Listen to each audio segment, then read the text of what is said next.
Study IQ IAS, अब तैयारी हुई अफोर्डेबल। नमस्कार दोस्तों, किसी भी देश के अंदर वहां पर डेवलपमेंट हो, वहां पर प्रगति हो, स्टेबिलिटी हो, इसके लिए सबसे इंपॉर्टेंट जो चीज चाहिए होती है, और ये मैं बार बार कहता हूं, वो है आपका पॉलिटिकल स्टेबिलिटी। आप एग्जांपल देख लीजिए हमारे पड़ोसी देशों की, जैसे नेपाल हो गया, पाकिस्तान हो गया। पॉलिटिकल स्टेबिलिटी ना होने के कारण आज वो किस हालत में है। तो आज मैं किसी टॉपिक के बारे में चर्चा नहीं करूंगा, लेकिन जो 5 राज्यों में चुनाव हुए हैं, उसका जो कुछ नतीजा आया है, जो रिजल्ट आया है, और उसका नेशनल पॉलिटिक्स को लेकर क्या इंपैक्ट हो सकता है। क्योंकि आपको पता होना चाहिए कि अगले साल लोकसभा का भी चुनाव है। तो क्या ये जो रिजल्ट आया है, जिसको सेमीफाइनल भी बताया जा रहा है, क्या ये कोई किसी तरह से इंपैक्ट कर सकता है? क्योंकि आपने देखा ही होगा अभी तक कि बीजेपी 3 राज्यों में लीड कर रही है, और मोस्ट प्रोबेबली वो 3 राज्य में जीत जाएगी, और कांग्रेस जो है वो तेलंगाना के अंदर यहां पर जीत हासिल करने वाली है। तो इसको हम डिटेल से समझेंगे और ओवरऑल एनालिसिस के तौर पर हम देखेंगे। चलिए आगे बढ़ते हैं, लेकिन उससे पहले मैं आपको बता दूं, अगर आप यूपीएससी की तैयारी कर रहे हैं, कोई भी बैच लेना चाहते हैं, जैसे हमारा फाउंडेशन बैच, इसमें कंप्लीट प्रिपरेशन कराया जाता है, प्रीलिम्स, मेंस, इंटरव्यू सब कुछ आपको मिलेगा, तो वो आप ले सकते हो हमारे वेबसाइट ऐप पर जाकर, और यूज करना है कोड अंकित लाइव। लेकिन अगर आप यूपीएससी 2024 का प्रीलिम्स लिख रहे हैं, तो प्रीलिम्स पर्सपेक्टिव से SIP प्लस ये वाला जो बैच है दोस्तों, कल से स्टार्ट हो रहा है। Don't miss that if you are writing the prelims. ये क्रैक करने में आपको आसानी होगी। You have to just use this code Ankit live to get maximum discount. और इसके अलावा अगर आप MCQs अटेम्प्ट करना चाहते हैं, तो मेरे इंस्टा पेज पर जा सकते हैं, वहां पर स्टोरीज में जितने भी MCQs हैं उसको आप अटेम्प्ट कर पाएंगे।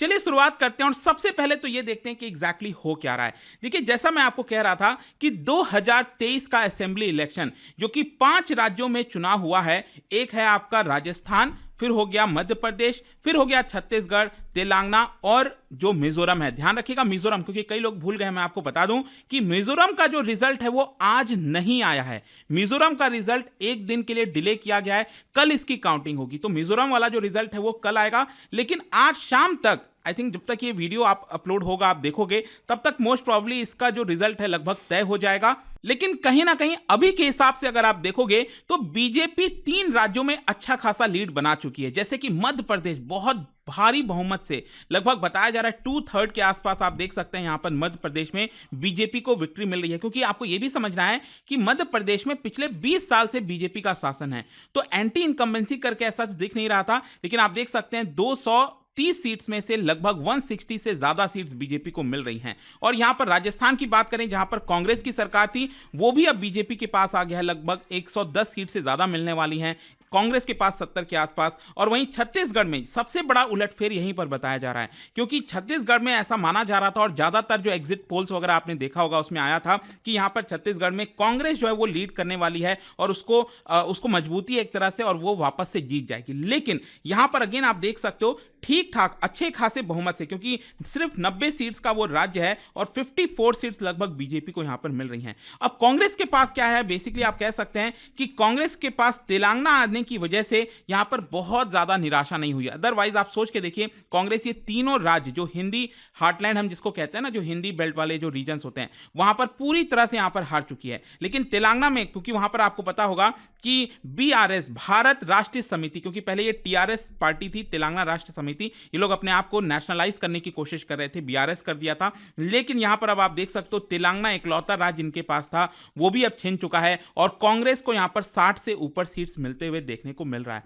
अब क्वेश्चन यहां पर यह है कि इसका इंपैक्ट नेशनल पॉलिटिक्स पर क्या हो सकता है। देखो, आज के डेट में जब हम देखते हैं इस चीज को, तो कहीं ना कहीं यहां पर क्रूशल जो स्टेट्स हैं, बड़े बड़े राज्य, मध्य प्रदेश, राजस्थान, एरिया वाइज सबसे बड़े राज्य हैं देश के अंदर, वो अगर कांग्रेस लूज करती है, तो कहीं ना कहीं ये कांग्रेस के लिए एक बहुत बड़ा सेटबैक है। और स्पेशली जो इंडिया ब्लॉक है, आपको पता ही होगा कि इंडिया करके जो पूरा गठबंधन बनाया गया ओपोजिशन पार्टीज के द्वारा, और ये सभी मिलकर लोकसभा का चुनाव लड़ने वाले हैं पीएम मोदी के खिलाफ, तो कहीं ना कहीं उनके लिए एक बड़ा सेटबैक बताया जा रहा है। और वहीं बीजेपी के लिए एक मजबूती देखने को मिल रही है, ऐसा ज्यादातर एक्सपर्ट्स का मानना है, क्योंकि ये तीनों राज्य में यहां पर बीजेपी चाहती थी कि उनके सरकार बने। ऑल्दो यहां पर ऑलरेडी मध्य प्रदेश में बीजेपी की सरकार थी, लेकिन राजस्थान और छत्तीसगढ़ में कांग्रेस की सरकार थी, तो वहां से ये राज्य वापस लेना, ये बीजेपी के लिए एक बड़ी जीत बताई जा रही है। वैसे यहां पर अगर हम बात करें कि जो ये स्टेट इलेक्शन होता है, उसका लोकसभा के ऊपर क्या ट्रेंड देखने को मिला है, मतलब अभी मान लीजिए अगले 2-3 महीने बाद जो लोकसभा का चुनाव है, वो आपका सब कुछ स्टार्ट हो जाएगा, आप सबको पता है। तो ये जो इलेक्शंस होते हैं स्टेट असेंबली में, क्या ये लोकसभा के ऊपर इंपैक्ट करते हैं? लोगों ने अभी तक पिछले कुछ वर्षों से कैसे यहां पर वोटिंग की है, वो थोड़ा सा मैं आपको एनालिसिस करके बताता हूं।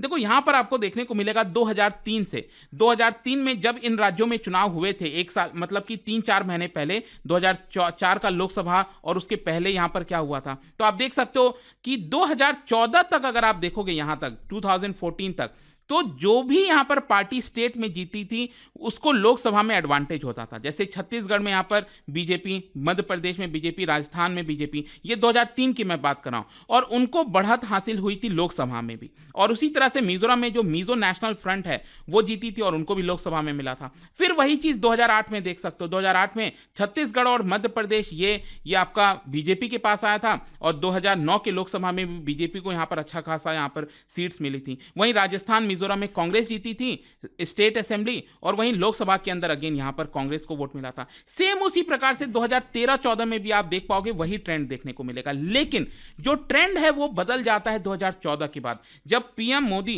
जब आपका पिक्चर में सामने आते हैं और 2014 में बीजेपी की सरकार बनती है, तो उसके बाद आप देखिए 2018 में क्या हुआ। और ये बहुत इंपॉर्टेंट चीज है एनालिसिस करने के लिए। 2018 में आप देखिए छत्तीसगढ़, मध्य प्रदेश, राजस्थान, तीनों राज्यों में कांग्रेस जीती थी, और ऐसा लग रहा था कि लोकसभा में टक्कर का मुकाबला होने वाला है। लेकिन 2019 का जो लोकसभा का चुनाव हुआ, इन तीनों राज्यों में आप साफ देख सकते हो कि बीजेपी को सबसे ज्यादा सीट्स मिली थी, मतलब क्लीन स्वीप ऑलमोस्ट किया था बीजेपी ने लोकसभा के चुनाव में।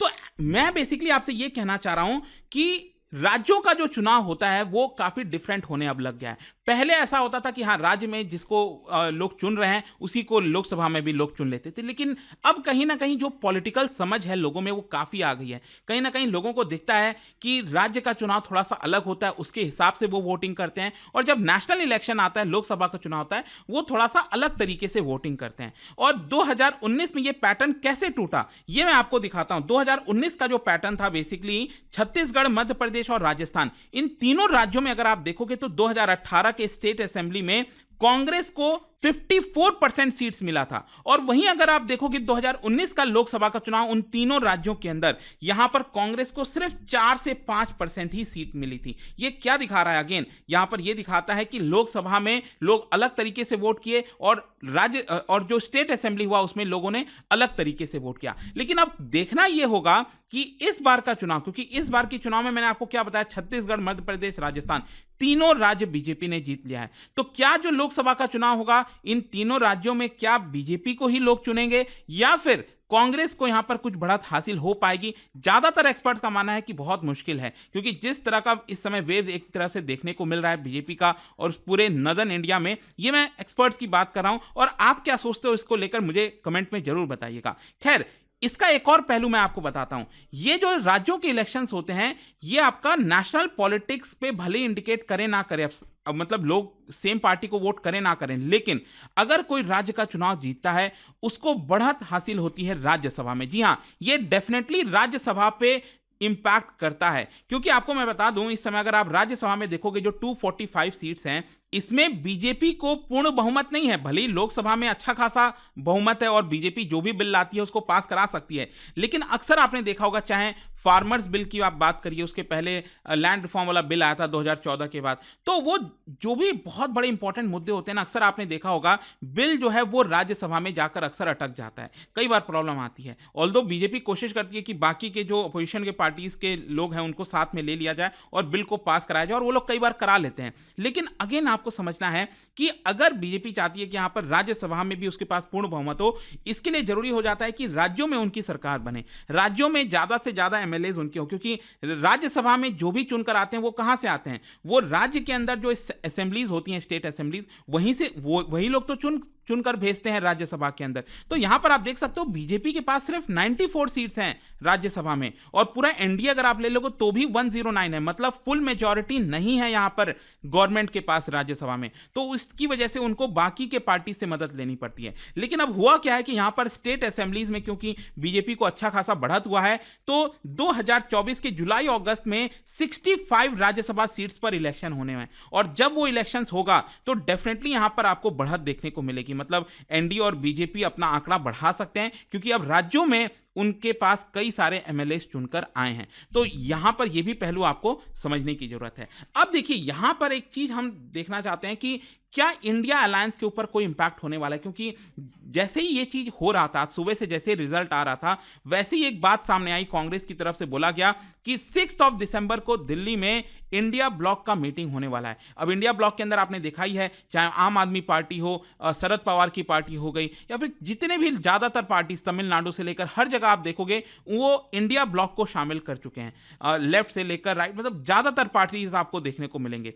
तो इंडिया ब्लॉक का जो मीटिंग है वो 6 दिसंबर को होने वाला है। अब इसका इंपैक्ट क्या होगा? देखिए, ये राज्यों का जो चुनाव हुआ है जिसमें कांग्रेस को एक बड़ी हार हुई है नॉर्दर्न इंडिया के अंदर, इससे होगा क्या कि कांग्रेस के पास जो नेगोशिएशंस पावर थी वो कहीं ना कहीं थोड़ी सी कम हो जाएंगी, और जो बाकी के पार्टीज हैं वो थोड़ा सा कांग्रेस के ऊपर यहां पर हावी हो सकती हैं। और ये भी पूछा जा रहा था लोगों से कि क्या ये जो राज्यों के चुनाव के रिजल्ट आए हैं इसका इंडिया ब्लॉक के ऊपर इंपैक्ट होगा। अभी मैं देख रहा था जो शरद पवार जी हैं उन्होंने कहा है कि देखिए, इसका इंडिया ब्लॉक के ऊपर इंपैक्ट नहीं होगा। ऑब्वियस सी बात है, वो अपनी तरफ से ये कहेंगे कि इंडिया ब्लॉक इंटैक्ट है, कोई दिक्कत नहीं होने वाली है। लेकिन देखिए, अब देखना होगा कि क्या ओपोजिशन पार्टीज कोई करिश्मा कर सकते हैं, क्या कुछ एक नया चेहरा ला सकते हैं, या फिर कोई एक नया जो कहते हैं ना, एक आइडिया प्रेजेंट कर सकते हैं लोगों के सामने जो कि बीजेपी के नैरेटिव को काउंटर कर सकें। Let's see. और ये वीडियो कैसा लगा मुझे कमेंट में जरूर बताइएगा कि आप इस तरह की वीडियोस चाहते हैं। यूजुअली मैं बनाता नहीं हूं, लेकिन आज क्योंकि अक्सर जब भी इस तरह के बड़े चुनाव के रिजल्ट होते हैं मैं उसके ऊपर वीडियो यूजुअली बना देता हूं। खैर, जाने से पहले क्योंकि हम इलेक्शंस की बात कर रहे हैं, आपको बताना है कि what is the tenure of office for the chief election commissioner. Chief election commissioner का जो टेन्योर का ऑफिस होता है, टेन्योर जो है वो आपका कितना समय का होता है। इसका राइट आंसर आप सबको पता है, मेरे इंस्टाग्राम पर तो मिलेगा ही। वहां पर अगर आप नहीं हो कोई बात नहीं, टेलीग्राम से ले सकते हैं इसका सही उत्तर। मैं कई सारे जो एमसीक्यूज हैं वो यहाँ पर स्टोरीज में डालता रहता हूं। बाकी अगर आपको पीडीएफ चाहिए तो टेलीग्राम पर आइए, अलग अलग सोशल मीडिया पर आप जुड़ पाओगे। और जैसा मैंने आपको बताया, कोई भी बैच लेना हो, स्पेशली कल से हमारा एसआईपी बैच स्टार्ट हो रहा है, don't miss that. Just use this code Ankit live to get maximum discount. And I hope की वीडियो आपको पसंद आया होगा। मिलता हूं आपसे next time. Till then, thank you very much. See you soon. Study IQ IAS, अब तैयारी हुई अफोर्डेबल।